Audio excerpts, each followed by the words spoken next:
Hello and welcome back to my RC channel. I'm AndyRC and today I'm going to be taking a look at the Skystars RXT 219. Now this seems to be a very similar setup to a model that GearBest already sells called the XL Van X218, I think.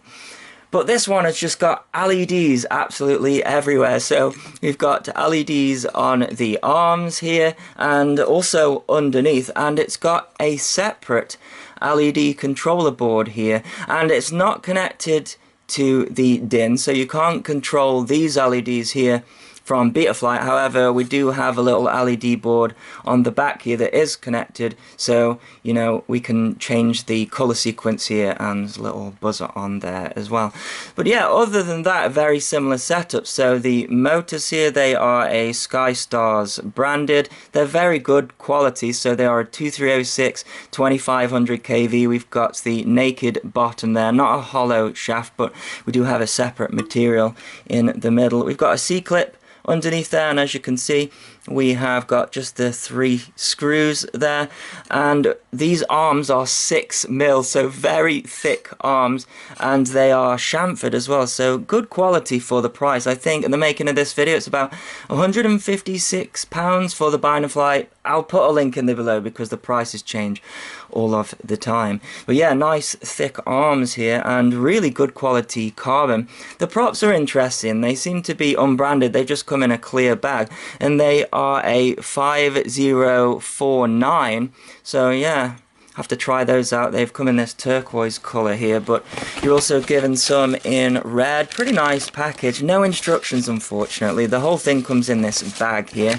Got some stickers, and what's this? A warning message. Well, we'll ignore that, won't we? Got some cable ties, and you get some heat shrink as well to put on the back here for the antennas of the XM Plus. So yeah, XM Plus version here actually does come loose, the receiver, but it's actually quite handy because you can bind it and then just shove it in there. But yeah, LEDs on every single arm here, and I'll show you that in a bit, and those are just connected up here with these little tiny JSTs here. So all around, yeah, so you know it's a little bit messy with the wires and stuff, but you know what, it's not too bad.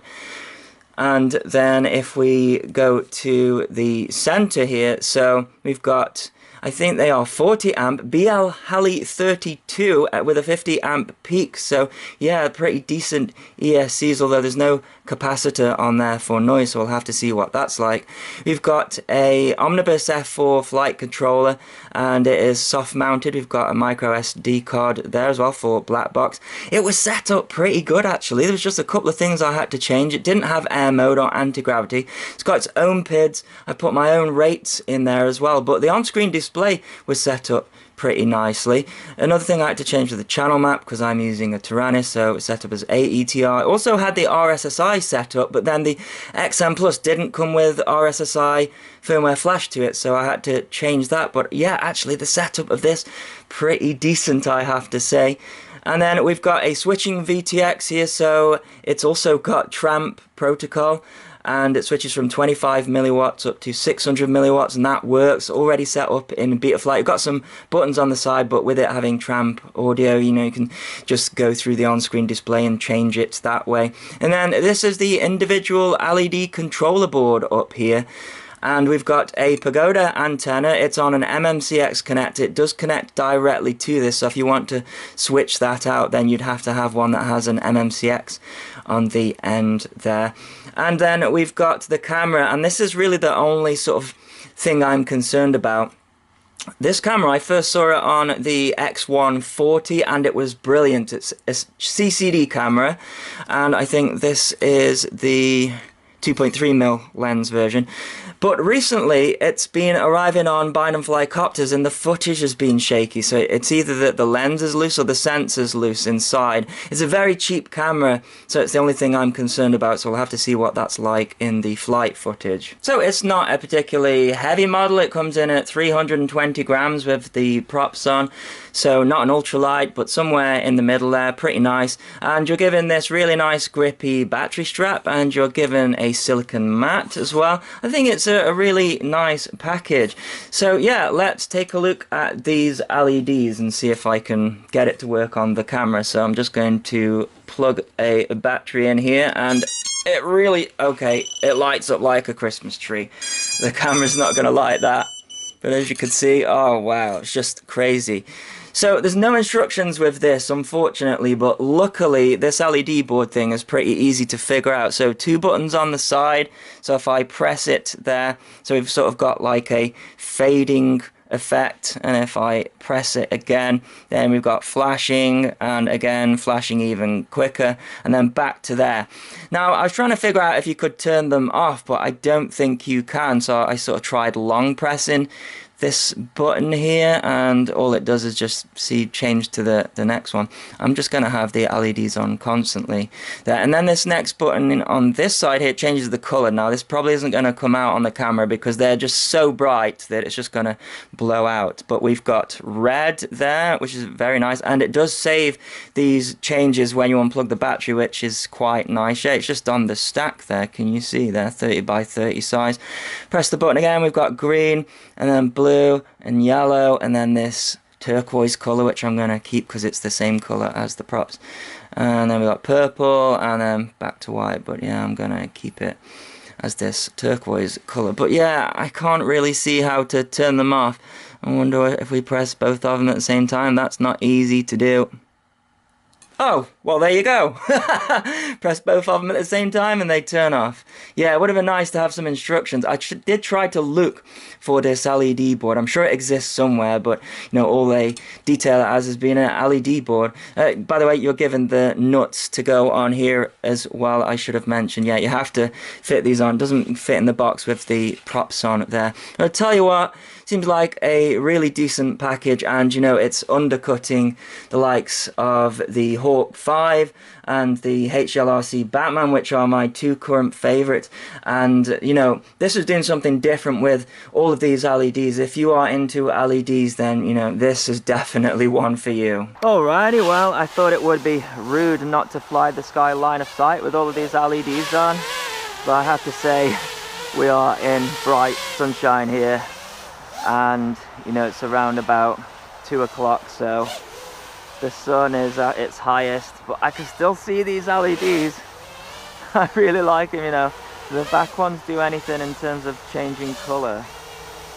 Yeah, they do. They sort of act as indicators, and they work in the right direction as well. So I got a 1500 GNB 4S battery on this one. Now, I usually use the speed tests to show punch these days, but let's take a look at it.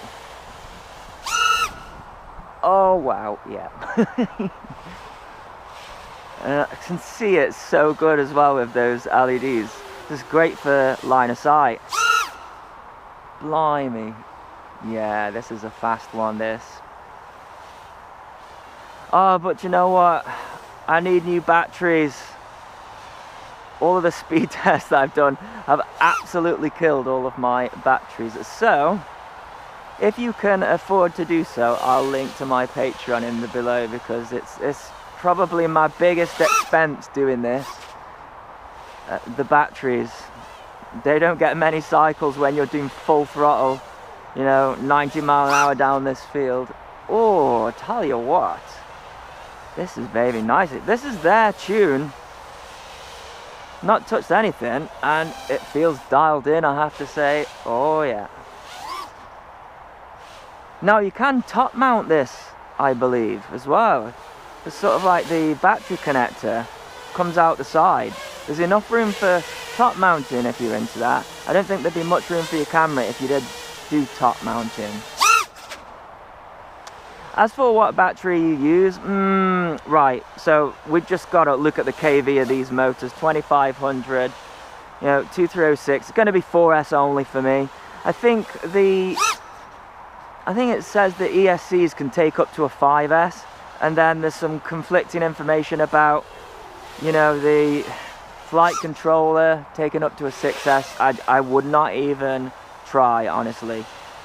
This is going to be, I mean, I'm guessing it. This is going to be like a 90 to 100 mile an hour copter. I think definitely up to 100 mile an hour if you put some of those crazy heavy pitch props on. Oh, this is really nice. Okay, all my copters have to have these LEDs on this time. The new rule. Screaming a little bit as well, and you know, when they scream, it suggests that actually you could go higher on the pitch of the prop.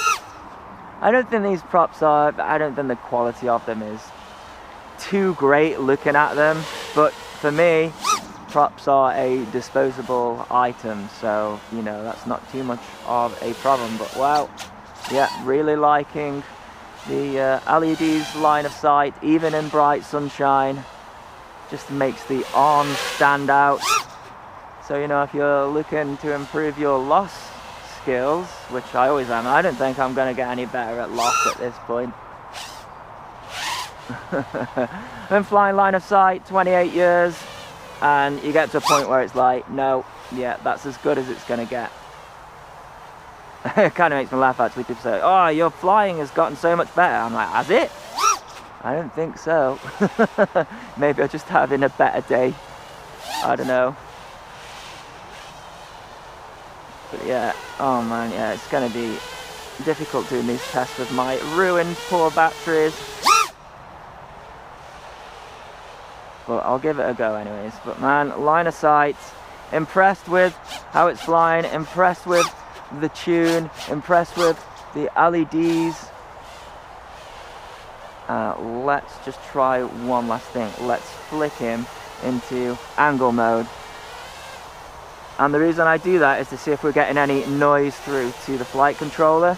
Because if there's noise, what will happen is the gyro will start to drift, and it's only drifting there because of the wind. Can you see if I turn it the other way around? Then it drifts with the wind. So that's awesome. So yeah, no capacitor on there, but you know, all of this stuff about having capacitors on the ESCs, the reason that we have to do that is because there's not enough capacitors on the actual ESCs. So if there are enough capacitors on the ESCs, then there's no need for a big block of one on the back. And well, we'll have to see if that's the case with this one, but anyways, I think that's my battery. So next, let's do some FPV and see what the speed of this thing is like. Alrighty, let's take a look at some DVR footage, and straight away I can see that the tune is really nice. I would not touch anything at all. I kind of guessed that from the line of sight.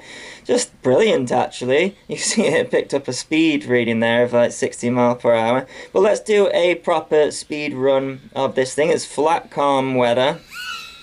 Kind of cocked up the angle there. 85 miles per hour. I thought it would go 90 because the XL Van X218S, that had a very similar setup to this, and that went 90. But you know what? I think it's my battery. My batteries are absolutely spent, and you know, I'm getting so much sag. I screwed that one up as well. But yeah, we've got 85 mile per hour again, so I'm seeing that number pretty consistent there. Video feed pretty clean, just a couple of lines on the horizon, nothing that I would worry about. This is on the 25 milliwatt setting. You can see that we have also got a current meter that is working as well. I'd probably add more things to that, like the milliamp draw. Let's see, another speed run. Oh, the battery's dying, but look at that, 88 mile per hour. Yeah, I think this is performing the same as the XL Van, and I think if I went and put a heavy pitch prop on it, like a 51, 52 or something like that, then I think it could break 100 mile per hour easy. And we don't have the camera shaking, can you see that? So really glad about that, but it's definitely something to watch out for when they are putting these cameras on there. I hope they have fixed the problem. It's like, it's quality control, isn't it? That's what it is. You know, if some of them are performing fine and others were getting like shudders, then you know, it's a shame, and I'm hoping that they can fix that. But yeah, see, 75 mile per hour. Look at the battery now.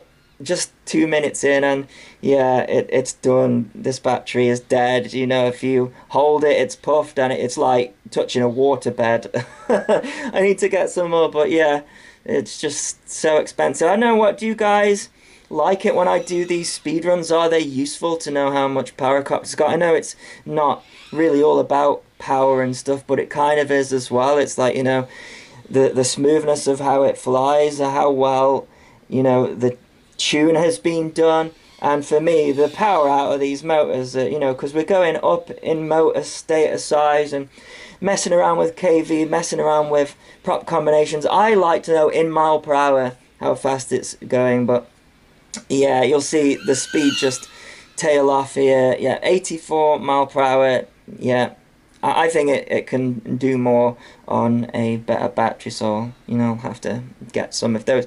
But importantly, you know, this copter was just really easy and superb to set up. It's been really nice to review, and I would recommend it in this form, you know. But if you get one with a dodgy camera and you've paid like £156, that might not be so great. But it gets my thumbs up, and I will link it in the below if you wish to get one. And as always, thanks so much for watching. Please continue to subscribe. Cheers.